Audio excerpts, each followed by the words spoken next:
Heidi-ho, trucking patriots. Welcome to the only show giving you the voice.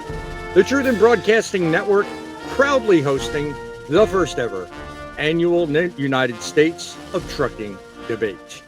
A closely held competition for the presidency of the United States of Trucking. Watch intently as we give both candidates room to flex their muscles.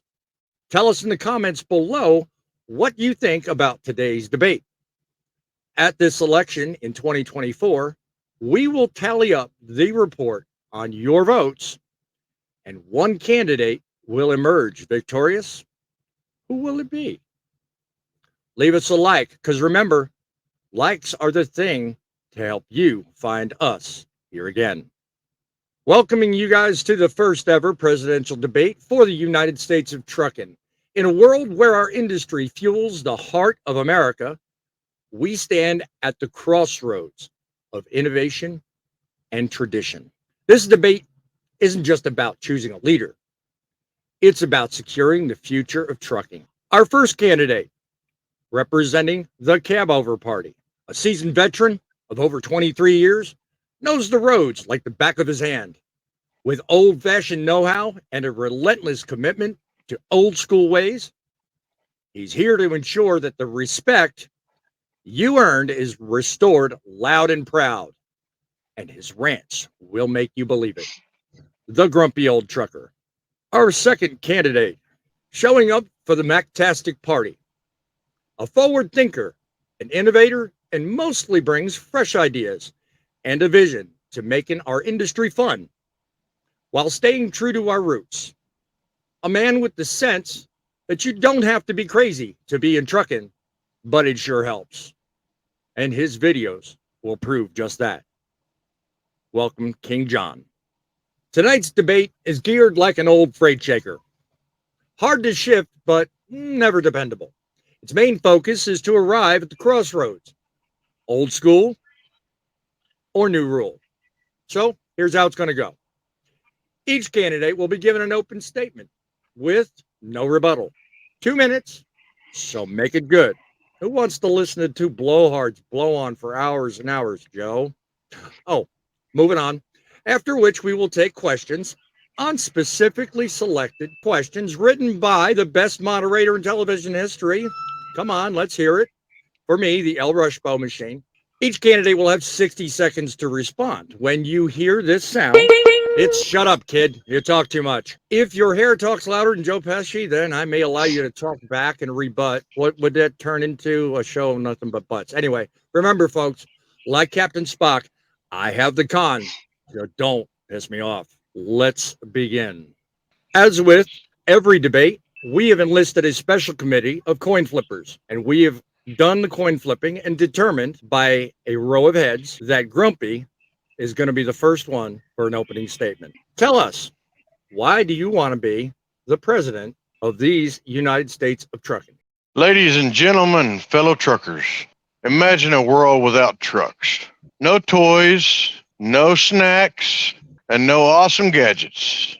That's the reason the truck drivers like myself are super important. My name is Grumpy. I'm a proud trucker. Today I'm here to tell you why the trucking industry needs someone like me as president of the trucking industry. Someone as grumpy as myself will make sense. First off, did you know that almost every day, everything has been on a truck and trucks deliver it all? Now let's talk about the people behind the wheel.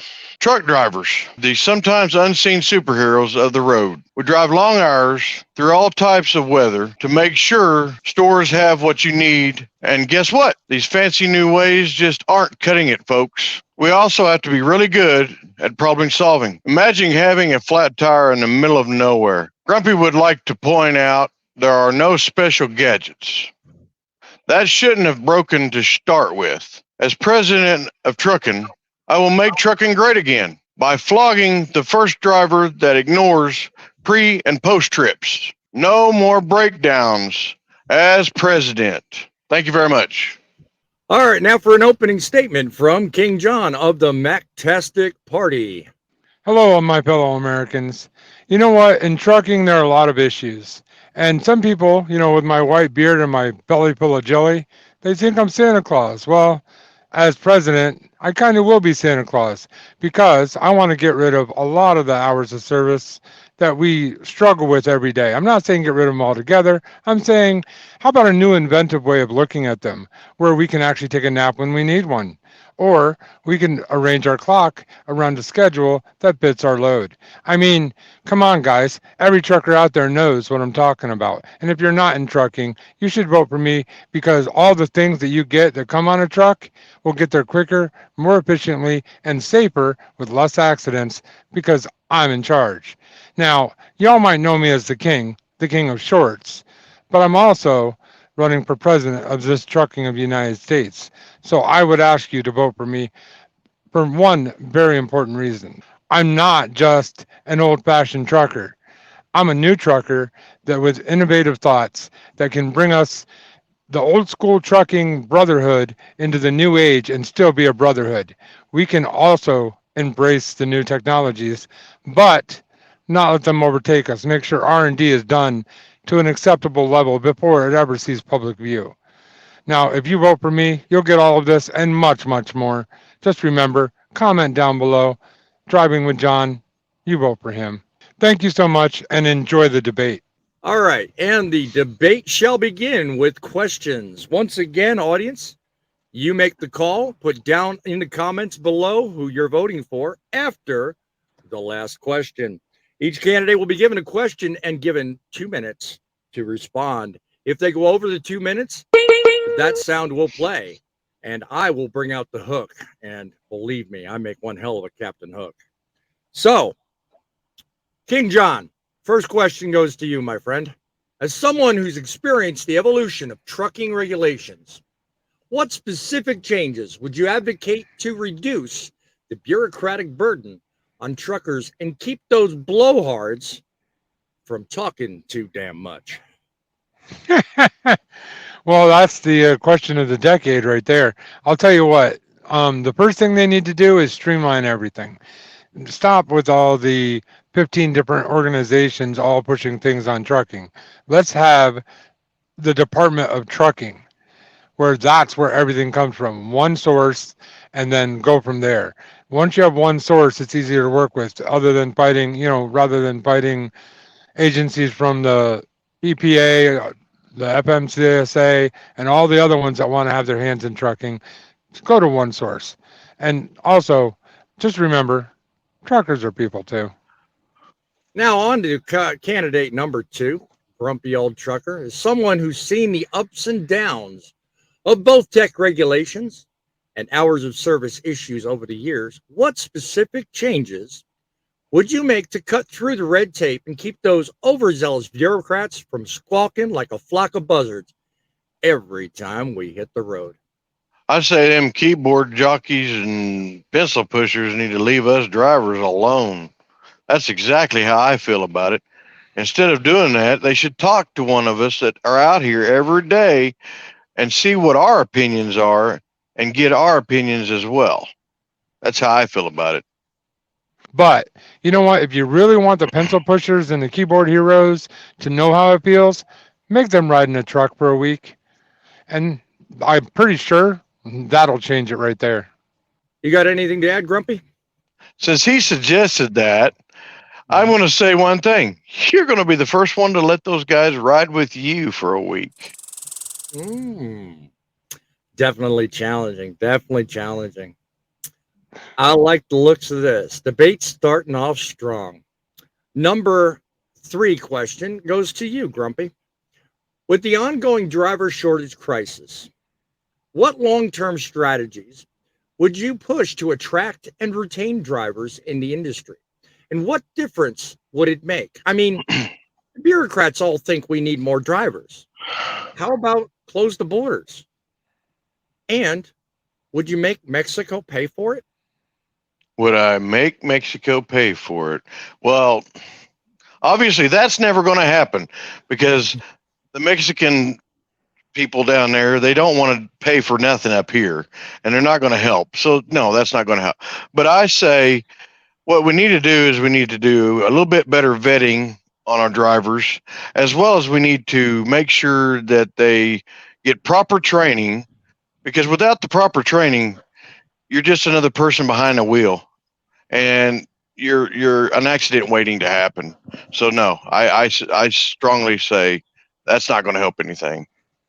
King John, is it true that your vision for the United States of trucking is a bunch of ghosts driving in the country?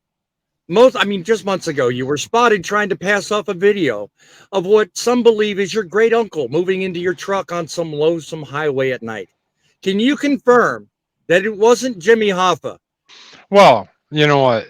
I'm not going to judge anybody that comes into the industry. I don't care if you're male, female, alien, you know, ghost. If you can pass the drug screen, you can get the training required to be behind the wheel of a truck, then you should have the right to be in a truck. But if you can't do those things, then no, you should not. And no, I don't think Jimmy Hoppa was involved at all, but there is a suspicion that Al Capone might have been involved. That's all I'm saying. I understand you want to rebut that answer. What do you got to add to it? I do. I believe that the factor of driving with John, believing that was his uncle in his truck, may have something to do with magic toothpicks that were once upon a time a thing. I got to ask you as a candidate, are you going to commit to bringing back magic toothpicks? Well, I won't per se, but I'm not to say that someone else may not. I can't believe that the Grumpmeister over there, the old dude, that the one that was probably around when those magic toothpicks were a thing, is going to accuse me of such a thing. I would never, ever condone or be okay with that. Like I said, I want strict drug testing. You should not be on the road when you're operating vehicles under any substance. So maybe, just maybe, we should check the Grumpy's glove box. He might have a toothpick or two in there. Just saying. Maybe they're candy. Maybe they aren't. Who's to say? I have a prescription for those. Thank you very much. Next question is on to King John. Truckers are the backbone of America, and yet they often don't receive the respect they deserve. How do you plan to work and change public perception and ensure that truckers are people too? And what of this thing with honking in your video? Oh, you're referring to the driving with John is coming through? That's because I made a video that I really, it's a personal belief of mine. The whole, kids doing this and even adults doing this, it'll put a smile on every trucker's face and it'll make that trucker's day. So that's why I put it in my video, because that's what it symbolizes. But what would I do to change public perception? Well, I'm telling you right up front. First of all, we're not just these machines that are driving down the road that you need to be afraid of. You're going to see the truckers not only in the trucks, but also in public view on commercials, delivering things to your local store, because without us, you don't have what you need. Grumpy old man, how would you work to change public perception and ensure that truckers are given their fair share of, how would you say, acorns? And would you commit to providing more plastic bags in the effort to rid our truck stops of pee bottles and make truck stops great again? Well, the urine bottles, as we'll call them, not a whole lot we can do about that, because there's a lot of drivers out there that does it and we don't appreciate it. There are plenty of trash cans for them, but at the same time, trash bags would be wonderful if they would use those as well and then place them in the trash receptacles. Now, my acorns might be the new toothpick. Just saying. I smell a rebuttal. So what I'm hearing here is he's going to flog a guy that doesn't do a pre-trip, but if they leave a pee bottle on a curb, then, that's fine. That's just the way it is. I see. Okay. See what kind of campaign he's running over there? Mm-hmm. All right, grumpy old man. The future of trucking relies on well-trained drivers. How would you revamp training programs to include new high-energy programs that promise to rid the country of all those who believe we should unionize and our national code be in Punjabi? Well, coming from a trucker that's been around for a while, I don't really like unions, and I don't see much of it come out for all of us out here. Some it works for, and it works well. Others, no. Especially if you're an independent operator, you could join what they have for us, which is OIDA and things like that. But myself, I'm not for unions of any kind. King John, what specific measures will you implement to ensure that our training programs produce the drivers that are able to read signs? And would you commit to more signage in every language and color and give them a cheering section? Can I say, heck no? No, no, I will not. I'm sorry. I believe in the regulation of this country is that it's in the native language of this country, which is English, American English. And so that's what they would have to know in order to drive. See, I don't think that we're just going to make trucking great again. I think we're going to build it back better than it ever was. So if you don't know what that means, then vote for me and you'll see a higher side of trucking that you've never seen before with no drugs included, unlike that other guy over there.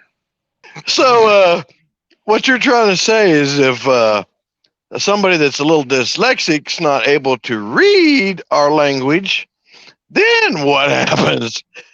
They got a problem. Are they still considered professional and can drive a big truck? Oh, now we've got Now, to see, okay, I see where he's going with this one. And I'll tell you right up front, that means you don't understand what dyslexia means. You can read English, you just process it differently than others. So the stop sign still says stop.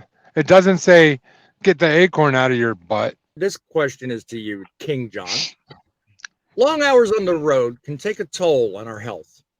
When does practical solutions enter into your campaign to keep our truckers fit and ready for the haul?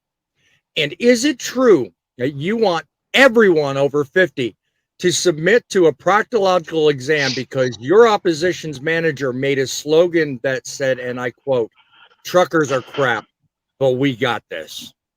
Well, I'll tell you right now, if that was any manager then under me, he would definitely be fired and gone. Um, I believe that the hours of service are one of the most important issues in this whole election. Okay.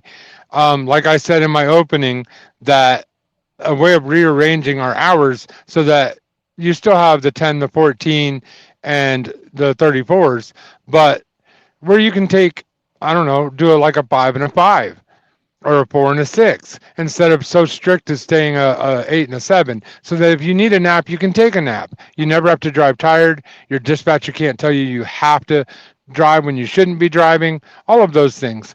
And as for the exams that you're speaking of, I'm not big on those exams, and I do believe for health reasons that people should get those, but they're not going to be forced by any administration of mine. Now, the other guy probably needs that because he needs to get the acorns out of his. Just saying. Last question to you, Grumpy. Solitary confinement is really hard on the psyche of the human spirit. What suggestions have you or your campaign come up with to assure the truckers of this country that they don't suffer from depression? And will you commit yourself to submitting to a cognitive test? Your opposition feels you're too old to lead our industry.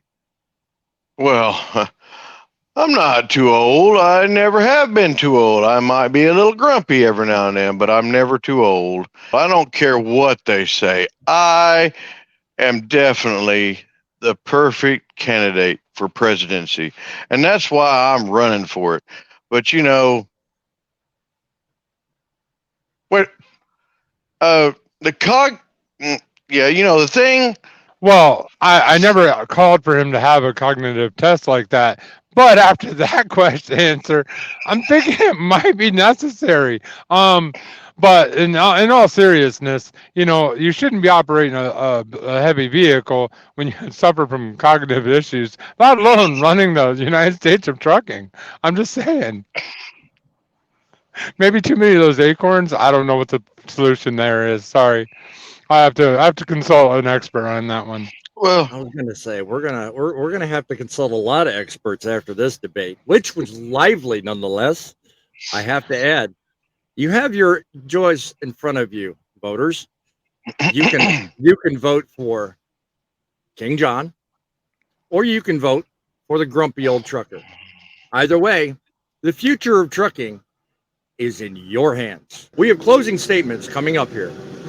Once again, a few minutes for them to seal the deal and tell you why it's important for you to make the right choice in the presidential debate of the United States of trucking. Let's get on to the closing statements. Grumpy old trucker, what have you got to say to make people think you are the best candidate for this United States of trucking? I'll pull a fun fact out of my hat here. Some trucks are so big they can carry the weight of 20 elephants. That's a lot of weight, right? But we as professional drivers handle it with care because safety is our top priority. So, as President of the United States of Trucking, driving with John will get every elephant in the room. And we will beef up all the trucks to keep him receiving every single elephant. So, next time you see a truck on the road, give them a little room and the all famous arm pump. And remember, the highways are our offices. Remember to give us plenty of room to bring every elephant in the room to drive them with John.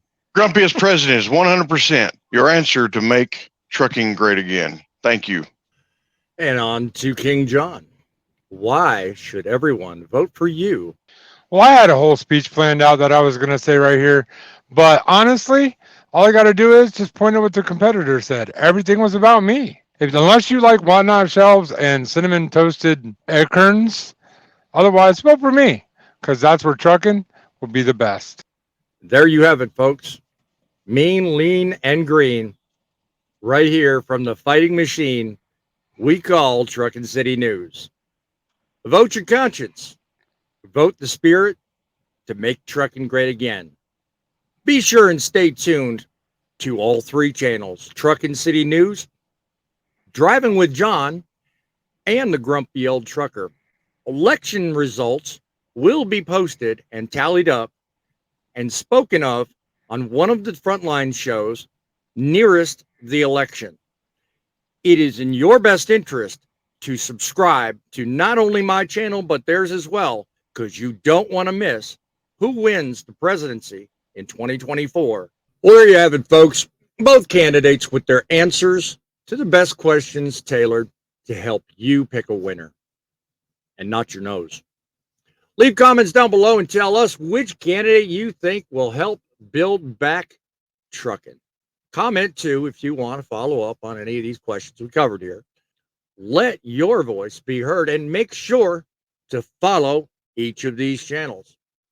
They make candidates look funny.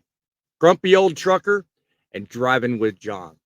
The complete coverage on the United States of Trucking can be found right here on truckincitymedia.com. Your voice, your choice. Here in these United States of Trucking, remember, it's your truck that makes the deliveries, but it's you that make the difference. Vote right, stay tight, and by the way, keep her rolling.